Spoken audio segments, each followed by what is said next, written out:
দেশ বা দেশের বাইরে থেকে যারা আমাদের এই ভিডিওটা দেখতেছেন, স্ক্রিনে দেখা যাচ্ছে সুন্দর একটি আপু, শুনবো তার জীবনের গল্প। আসসালামু আলাইকুম আপু। ওয়ালাইকুম আসসালাম ওয়া রাহমাতুল্লাহি ওয়া বারাকাতুহু। আপু, আপনার দেশের বাড়ি কোথায়? আমার দেশের বাড়ি খুলনা বাগেরহাট। আপনার বাসায় কে কে আছে? আছে আমার মা আর ছোট বোন।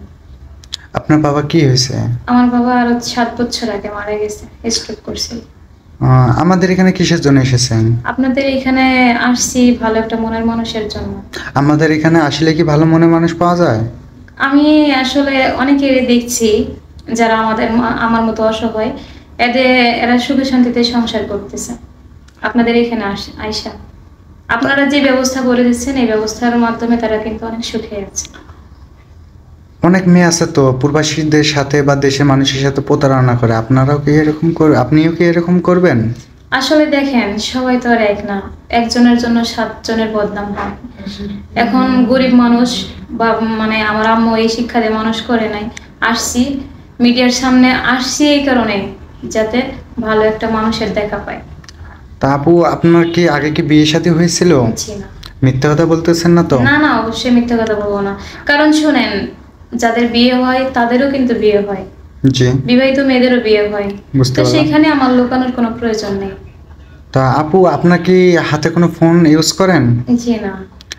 না, অনেক সময় থাকিও মিথ্যা কথা বলে। না, না, কোনো শুনেন। ভাইয়ের ঠান যদি আমরা যদি ফোনের কোনো ব্যবস্থা করে নিতে পারি বা কোনো একটা যদি ব্যবস্থা করে দেই, বা আপনারা দেশে যায় তাদের সাথে কথা বলেন না, কথাবার্তা না বলার কারণে আমরা তাদের কাছে জাল হয়ে যাই, জবান আমাদের ঠিক থাকে না। আপনি যদি এরকম করার যদি ইচ্ছা থাকে তাহলে আমাকে বলতে পারেন যে হ্যাঁ ভাই, আমরা এরকম করতে আইছি। কেননা ক্যামেরার সামনে বলবেন এক, আড়ালে থাকবে আর এক, এটা কিন্তু আমাদের কাছে লজ্জাজনক বিষয়। না না, শোনেন, এরকম কিছু না। আসলে এটাই প্রথম বলছি, সবাই তো আর এক না, এটাই আমার কথা। আপু, আপনি কি কোরআন শরীফ পড়তে জানেন? অবশ্যই। নামাজ পড়তে জানেন? হ্যাঁ, আমি নামাজ পড়ি অলরেডি। আম, তা আপু, আপনি জেনারেল লাইনে কোনো লেখাপড়া করেছেন? করছি 9 পর্যন্ত 9 লেখাপড়া পর্যন্ত করছি। করছেন। আব্বু মারা গেছে, আর হয়নি করা। বুঝতে পারছি। তা আপু, আপনার সংসার কিভাবে চলতেছে আপনাদের? আমার আম্মু কোন রকম কাজ কাম করে, সেভাবে চলতেছে। কোন রকম কাজ করে সেরকম ভাবে চলতেছে। জি।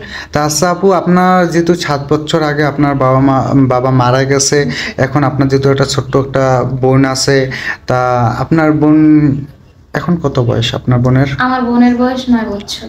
9 বছর। সে কি লেখাপড়া করতেছে? হ্যাঁ, ক্লাস 2-তে পড়ে। যাক, মাশাআল্লাহ। সুন্দর একটি আপু কথা বলতেছে আমাদের ডিসপ্লের সামনে। দেখেন, কোনো ভাই দেশ বা দেশের বাইরে থেকে অবশ্যই কোনো ভাই যদি দায়িত্ব নিতে চান, অযথা কেউ ফোন কল করবেন না। আমাদের ডিসপ্লে যে নাম্বারটি দেখা যাচ্ছে, ইমো এবং হোয়াটসঅ্যাপ আছে, এখানে যোগাযোগ করলে আপুর সাথে আমরা যোগাযোগ করে দিতে পারবো। আচ্ছা আপু, আপনার ইচ্ছা কি? স্বামী কোনো ভাই যদি বিয়ে শাদী করে বা তার বয়স যদি 40-45 যদি হয়, এরকম ভাই যদি আপনাকে বিয়ে শাদী করতে চায় বা ডিভোর্সই হয়, তাহলে আপনি কি বিয়ে শাদী করবেন? শোনেন, তার জীবনে যদি কেউ না থাকে, সেই ক্ষেত্রে আমার কোনো অভিযোগ নেই। হ্যাঁ, আমি অবশ্যই রাজি আছি।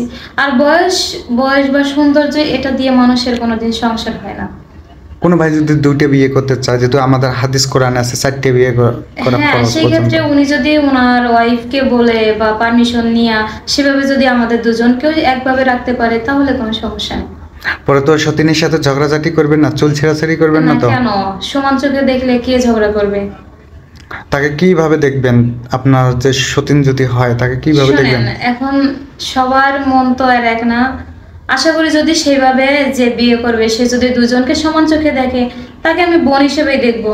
সে আমার বড় আপুই তো হবে। সুন্দর একটি কথা বলছি সানজিদা আপু।